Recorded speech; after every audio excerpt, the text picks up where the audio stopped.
আসসালামু আলাইকুম। প্রিয় দর্শক, আলোচনায় আজ অতিথি হিসেবে আমরা পেয়েছি চিকিৎসক ও মিডিয়া ব্যক্তিত্ব জনাব ডক্টর আব্দুল নূর তুষারকে। তুষার ভাই, আপনাকে আমাদের অনুষ্ঠানে স্বাগত জানাচ্ছি। এই যে জুলাই মাসটা আসলো, এই জুলাইকে কেন্দ্র করে আমরা নানা ধরনের কথার লড়াই দেখছি, এবং কথার লড়াই প্রায় আমরা দেখছি যে অসহিষ্ণু রাজনীতির কথা আমরা বললাম, প্রায় দেখছি যেন আপনার শ্লীলতার যে সীমারেখা সেটাকে অতিক্রম করে যাচ্ছে। এবং আমার কথা হলো যে অনেকে জুলাই নিয়ে সমালোচনা করছেন, জুলাইয়ের রাজনীতি যেভাবে হাতছাড়া হয়ে গেল সেটার সমালোচনা করছে, জুলাইয়ের অর্জন যেভাবে বেহাত হয়ে গেল সেটা নিয়েও বলছেন। এর মধ্যে নানা ধরনের ষড়যন্ত্র খুঁজছেন। আবার কেউ কেউ যারা এই জুলাই নিয়ে একটু সমালোচনামূলক কথা বলছেন, তাদেরকে শারীরিক ভাবে হেনস্থা করার জন্য পুরস্কার ঘোষণা করছেন, যে 1 লাখ টাকা দেবো, 2 লাখ টাকা দেবো তাকে উল্টাপিটা করতে পারলে। এই যে আপনার এই যে অশ্লীলতার যে ধারাটা, এটাই তো আমাদের রাজনীতিতে, মানে অনেকে বলছেন যে জুলাই আমাদের রাজনীতিতে এই একটা পরিবর্তন নিয়ে এসেছে। তো এই অশ্লীলতাটাকে আপনি কিভাবে এটাকে মোকাবেলা করবেন? জুলাইয়ের আন্দোলনে যারা আন্দোলনে ছিলেন তাদের মধ্যে একটা অংশ সারাক্ষণ দাবি করেছে যে অশ্লীল ভাষা হচ্ছে প্রতিবাদের ভাষা। অশ্লীল ভাষা যদি প্রতিবাদের ভাষা হয়, তাহলে তাদের কোনো কর্মকাণ্ডে কেউ যদি প্রতিবাদী হয়ে ওঠে তাদের বিরুদ্ধে, তারাও তাহলে সেই ভাষাটাই ব্যবহার করবে। এটাই তো স্বাভাবিক। অশ্লীলতাকে তারা বলেছেন যে এটাকে অশ্লীলতা মনে করা যাবে না। আপনার যার বিরুদ্ধে ক্ষোভ, তার বিরুদ্ধে আপনি যদি এরকম ভাষা ব্যবহার করেন, এটা এক ধরনের প্রতিবাদের অস্ত্র। তো এখন মনে করেন যে জুলাইয়ের সঙ্গে যারা যুক্ত ছিল তাদের মধ্যে কেউ একটা অন্যায় কাজ করেছে, সেই অন্যায়ের প্রতিবাদে তাকে কেউ এই প্রতিবাদের ভাষায় কথা বলে বসলো, তারা আবার সেটা মানতে পারছেন না। এটা হচ্ছে এক ধরনের ডাবল স্ট্যান্ডার্ড। তারা গালি দিলে সেটা প্রতিবাদের ভাষা, তাদেরকে গালি দিলে সেটা প্রতিবাদের ভাষা না। প্রতিবাদের ভাষা একই তো হওয়ার কথা দুই দিকে। যেমন ধরেন, যদি গানের একটা ভাষা থাকে, তাহলে সেই ভাষাটা দুই দিকে একই হওয়ার কথা না। যদি কবিতার একটা ভাষা থাকে, সেটা দুই দিকে একই হওয়ার কথা না। কিন্তু ওনাদের ব্যাপারটা খুব অদ্ভুত। ওনারা গালি দিলে সেটা প্রতিবাদ, আর অন্যরা গালি দিলে সেটা প্রতিবাদ না। এই যে একটা অবস্থা তারা তৈরি করেছেন, এটা কিন্তু তারাই করেছেন। এবং যারা অনেক গালি দিতে পেরেছে তাদেরকে তারা বীরের মর্যাদা দিয়েছেন, যে গালিগালাজ করে বীর হয়। এখন গালিগালাজ এমন একটা বিষয় যে এইটা কিন্তু প্রতিযোগিতায় নামলে এটা ক্রমশ খারাপ থেকে খারাপই হতে থাকবে। যেমন ভালোর সাথে ভালোর প্রতিদ্বন্দ্বিতা সকলে ভালো হইতে থাকে, সেরকম খারাপের সাথে প্রতিদ্বন্দ্বিতা করে আরো নীচ, আরো অশ্লীল, আরো জঘন্য ভাষার অবতারণা হবে। সেটাই হচ্ছে। এইটাকে এখন যদি তারা মনে করেন যে না, তারা সবকিছু থেকে প্রতিরক্ষার মধ্যে থাকবেন, তারা একটা দেয়ালের মধ্যে থেকে, দেয়ালের পেছন থেকে অন্যদেরকে বিষ্ঠা নিক্ষেপ করবেন, অন্যদেরকে গালি দিবেন, অন্যদেরকে জুতা নিক্ষেপ করবেন, তাহলে সেটা তো আসলে একটা অবাস্তব চিন্তা হবে। একটা এলাকায় যখন আপনি সর্বত্র গু ছিটিয়ে দিয়েছেন, তখন ওইখানে সবচেয়ে পরিষ্কার লোকটার গায়ে গু লাগবে, সবচেয়ে ময়লা লোকটার গায়ে গু লাগবে। এটাই স্বাভাবিক, এবং সেটাই হচ্ছে এখন। আরেকটা বিষয় খুব অদ্ভুত, সেটা হচ্ছে যে তারা পুরস্কার ঘোষণা করছেন। আপনি আমাকে বলেন, এত জনপ্রিয় যারা, তাদেরকে পুরস্কার ঘোষণা করতে হবে কেন? কাউকে টাকার লোভ দেখাতে হবে কেন যে আমি টাকা দিব, তুমি এটা করে আসো? যারা জুলাই আন্দোলন করেছিল তারা কি টাকা নিয়ে সেখানে গিয়েছিল? তা তো না। তারা তো টাকার জন্য জুলাই আন্দোলনে যায় নাই। তাহলে জুলাই আন্দোলনের বিপরীতে কেউ কথা বলেছে, সেই কথার প্রতিবাদ তারা করবেন প্রতিবাদের ভাষায় কিংবা প্রতিবাদের যে নিয়ম, সেই নিয়ম অনুযায়ী। কিন্তু তাদেরকে বলতে হচ্ছে টাকা দিব, গিয়া প্রতিবাদ করো। তাহলে টাকা কেন দিতে হবে? আর টাকাই যদি দিবেন, তাহলে একটা ছাত্র নেতা 2 লক্ষ টাকা কোত্থেকে পায়? এই 2 লক্ষ টাকা সেই কাজে না দিয়ে বরং একটা ভালো কাজে দিত, তাই না? এই 2 লক্ষ টাকা সে কোত্থেকে পেয়েছে, কোথা থেকে পাবে? একটা বিষয় মনে রাখতে হবে, যে একটা পুরস্কার ঘোষণা করতে পারে 2 লক্ষ টাকার, তার পকেটে অন্তত এর চেয়ে 5-10 গুণ বেশি টাকা থাকতে তো হবে। একটা সাধারণ লোক যখন একটা গিফট কিনে দেয়, কাউকে একটা উপহার দেয়, পকেটে অন্তত 10,000 টাকা থাকলে সে 5,000 টাকার গিফট কিনতে পারে। তো সেই অর্থে আমরা চিন্তা করতে পারি যে তার নিশ্চয়ই 2 লক্ষ টাকা সে দিবে বলেছে, অন্তত 4 লক্ষ টাকা আছে। এখন এটা আমার জানার ইচ্ছা যে 4 লক্ষ টাকা আয় করে কি খুব সোজা? বাংলাদেশে 1 বছরে 4 লক্ষ টাকা আয় করবে যে তার কর মাফ করা হয়েছে। মানে বাংলাদেশের অধিকাংশ লোক 4 লক্ষ টাকার নিচে আয় করে, আর এই লোক 2 লাখ টাকা দিয়ে দিচ্ছে এখনই, আয়কর দেয়। এটা আমার খুব জানার ইচ্ছা।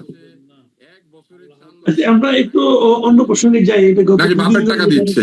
মায়ের টাকা দিচ্ছে, তাদের বাপ মা যদি তার ছেলেকে এত টাকা দেয়, আমি তাদের কাছে অনুরোধ করবো যে অনেক ভালো মানুষ আছে, তারা কষ্টে আছে, তাদেরকে বরং আপনার এই টাকাটা দেন। আপনার ছেলেকে দিলে তো একে তাকে এরকম উপহার বা পুরস্কার ঘোষণা করে 2 লাখ করে দিয়ে ফেলবে, তার চেয়ে বরং টাকাটা ভালো কোথাও দিয়ে আসেন, ছেলেকে দিয়েন না।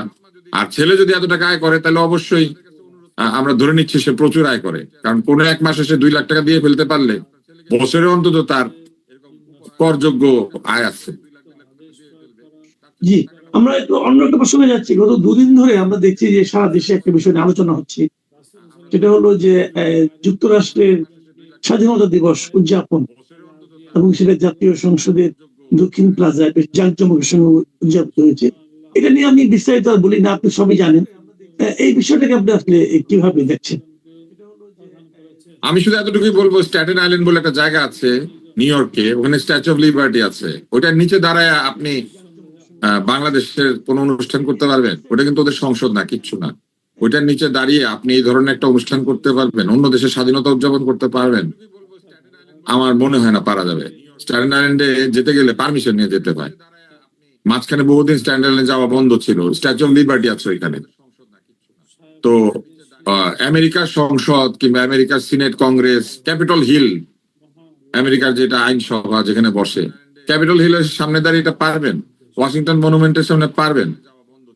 আমাদের সংসদ ভবন আমাদের এই রাষ্ট্রের সবচেয়ে গুরুত্বপূর্ণ ভবন, যেখানে বাংলাদেশের জনগণের ভাগ্য নির্ধারিত হয়, তার অর্থনৈতিক ভাগ্য, তার রাজনৈতিক ভাগ্য, তার আইনি ভাগ্য, তার ধনী গরিব যে বৈষম্য, সেই বৈষম্য দূরের ভাগ্য, এই সব সেখানে হয়। আমাদের সংসদ আমাদের একটি প্রতীক, এবং সেইখানে বাংলাদেশের পতাকা উঠবে, এটাই স্বাভাবিক। সেইখানে ধরেন অন্য কোন একটা দেশের পতাকা উঠছে, এটা আমাদের দেখতে ভালো লাগে না। হতে পারে এটা বিরাট কূটনৈতিক একটা সম্পর্ক, হতে পারে অনেক বন্ধুত্ব, মানে অনেক বন্ধুত্ব হলে কি আপনার বন্ধুকে আপনি কি আপনার শোবার ঘরে নিয়ে রাখেন? এটা তো রাখেন না। সেরকম আপনি কি ওরকম একটা গুরুত্বপূর্ণ ঘরে তাকে আনবেন বা তার সামনে তাকে এনে এই আনন্দ করতে দিবেন? এটা আমার কাছে, আমি জানি না। এটা আমি যেহেতু জুলাই আন্দোলনের লোকজন অনেক আধিপত্য বলে অনেক শব্দ বলতো, তো তো এখন আমার এটা দেখে মনে হয়েছে যে এরা আসলে ভণ্ড। এরা এই আধিপত্য নিয়ে ওরা যেসব কথাবার্তা বলতো, এর মধ্যে এক ধরনের হিপোক্রেসি আছে। না, আমার কথা হলো যে, যেমন ধরেন জাতীয় সংসদ প্রাঙ্গণে যুক্তরাষ্ট্রের পতাকা উত্তোলিত হলো, ছিল বাংলাদেশের পতাকা ছিল পাশে। তো এই যে ভিন্ন দেশের পতাকা আমরা সংসদ ভবনে উঠালাম, এবং যুক্তরাষ্ট্র তো অবশ্যই পৃথিবীর সবচেয়ে বড় মানে পাওয়ারফুল কান্ট্রি, সবচেয়ে মানে আপনার ক্ষমতাধর দেশ, এবং সেই দেশের সরকার সামরিক ক্ষমতাধর, সবচেয়ে বড় সামরিক ক্ষমতাধর দেশ, সামরিক ক্ষমতাধর। সেই দেশের সরকার যে তাদের পতাকাটা আমাদের এই সংসদ ভবনের সামনে উত্তোলনের অনুমতি দিল, সুযোগ দিল আমাদেরকে, দেখ এতে কি মনে হয় জাতি হিসাবে অথবা আমাদের সংসদ ভবন কি সম্মানিত হলো? বাড়তি কোনো সম্মান? জানি না, এটা আমাদের কাছে দৃষ্টিকটু মনে হয়েছে। সম্মান অসম্মানের বিষয়ে জানি না। অনেক সময় অনেক সম্মান আছে, সেটাও দৃষ্টিকটু লাগে, লাগে না? অনেক সময় লাগে, কিন্তু আমার কাছে একাধিক এরকম সম্মান আমার কাছে খুব দৃষ্টিকটু লেগেছিল। তো এরকম বহু সম্মান আছে, অতীতে আমরা দেখেছি অনেকে পেয়েছেন, এগুলো আমার কাছে মনে হতো যে খুব দৃষ্টিকটু। তো সেরকম আরেকটি, এটা যদি সম্মানেরও হয়ে থাকে, এটা খুবই দৃষ্টিকটু। আমার মনে হয় এই ঘটনাটা কোনোভাবেই সরকারকে কোনো অ্যাডভান্টেজ দেবে না, বরং বহু মানুষের কাছে বিষয়টা নেতিবাচক ভাবে আসবে। এবং এই ঘটনাগুলি আমি জানি না, এইগুলি তো সরকারের ইমেজ বিল্ড আপ করারও কিছু মানুষ থাকার কথা।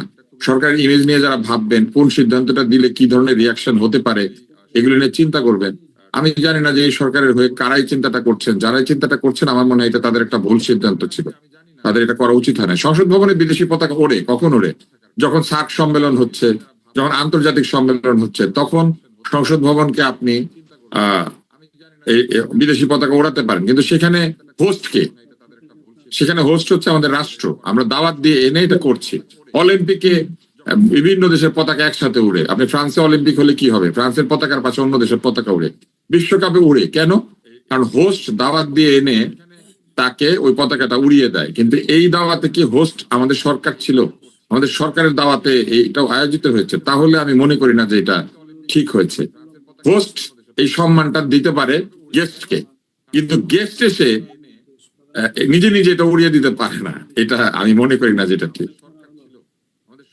জি, অনেক ধন্যবাদ জনাব আব্দুল নূর তুষার। প্রিয় দর্শক, আপনারা শুনলেন আমাদের এই সময় আলোচিত কিছু বিষয় নিয়ে জনাব আব্দুল নূর তুষারের স্পষ্ট উচ্চারণ। আশা করি আপনারা এনজয় করেছেন। আপনাদের মধ্যে নতুন চিন্তা হয়তো বা তার কোনো না কোনো কথা থেকে আপনারা পাবেন। তবে ভালো থাকবেন। এখন এ পর্যন্ত, আল্লাহ হাফেজ।